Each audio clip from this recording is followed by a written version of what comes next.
Thalassaemia जो है ये इनबॉर्न ब्लड डिजीज़ है जो कि इनहेरिट होती है from both the parents, mother and father. ऐसा नहीं है कि ये कम्युनिकेट हो जाए किसी एक थैलेसीमिया के पेशेंट से दूसरे पेशेंट के अंदर। माँ और बाप दोनों के अंदर जो है वो एक डेफिशिएंसी होती है जिसको हम कहते हैं थैलेसीमिया ट्रेट्स। उसी सूरत में बच्चा जो है वो थैलेसीमिया मेजर बनेगा और वो फिर एक पेशेंट होता है। अब मैं आपको इस तरह से बता देता हूँ कि सपोज ये एक कपल है, ये नॉर्मल कपल है। माँ से बच्चे को जो जीन्स मिलेगी वो भी नॉर्मल है, बाप से जो जीन्स मिलेगी वो भी नॉर्मल है, तो बच्चा जो बनेगा वो नॉर्मल बनेगा। लेकिन अगर माँ या बाप में से कोई एक माइनर है, माइनर का मतलब ये कि इसकी जो आप बिल्कुल लेमैन लैंग्वेज में अगर मैं ये कहूँ कि इसकी जो ब्लड बनाने की फैक्ट्रीज, दो फैक्ट्रीज होती हैं, जैसे दो हमारी आँखें हैं, इसी तरह से उनकी दो जीन्स हैं, उसमें से कोई एक जीन डिफेक्टिव है माँ और बाप में से, उस सूरत में चांसेस ये होते हैं कि एक जीन तो जो बाप से आ रहा है या माँ से जो नॉर्मल है तो वो तो जीन नॉर्मल है। अब जो सेकंड पार्टनर है उससे जो जीन आ रहा है हो सकता है उसमें से कोई जीन डिफेक्टिव आ जाए। तो अगर ये वाला जीन डिफेक्टिव भी आएगा उस सूरत में जो बच्चा होगा उसमें चूँकि एक जीन नॉर्मल है और दूसरा डिफेक्टिव है तो ये बच्चा माइनर होगा।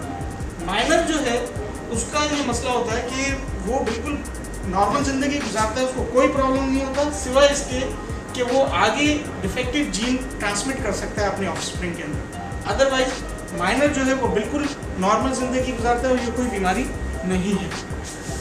अच्छा, इसकी निस्बत अगर इत्तेफाक ये हो जाए कि दो माइनर की आपस में शादी हो, जब दो माइनर की आपस में शादी होगी तो चांसेस ऐसे हो सकते हैं कभी कि माँ और बाप दोनों से डिफेक्टिव जीन आ जाए बच्चों के अंदर। जब दोनों की तरफ से डिफेक्टिव जीन आ जाएगा तो बच्चा जो है उसके दोनों जीन डिफेक्टिव हैं और अब बच्चे के ब्लड बनाने की जो फैक्ट्री है वो दोनों डिफेक्टिव होने की वजह से उसके डिफेक्टिव ब्लड बनेगा। इसको जो है healthy blood life time transfusion चाहिए होगा और इसके अलावा बार बार मल्टीपल ट्रांसफ्यूजन की वजह से सेकेंडरी कॉम्प्लिकेशन जो डेवलप हो जाती हैं उसको करेक्ट करने के लिए, रेक्टिफाई करने के लिए आपको बहुत सारी मेडिकेशंस की ज़रूरत पड़ती है और फिर ये प्रॉब्लम है। इन बच्चों की जो तादाद है पाकिस्तान के अंदर वो तकरीबन कोई 5 से 8 हज़ार है अभी, और जो इस तरह के लोग हैं माइनर वो तकरीबन हमारी पॉपुलेशन में 5 to 7% ये वाले माइनर्स हैं।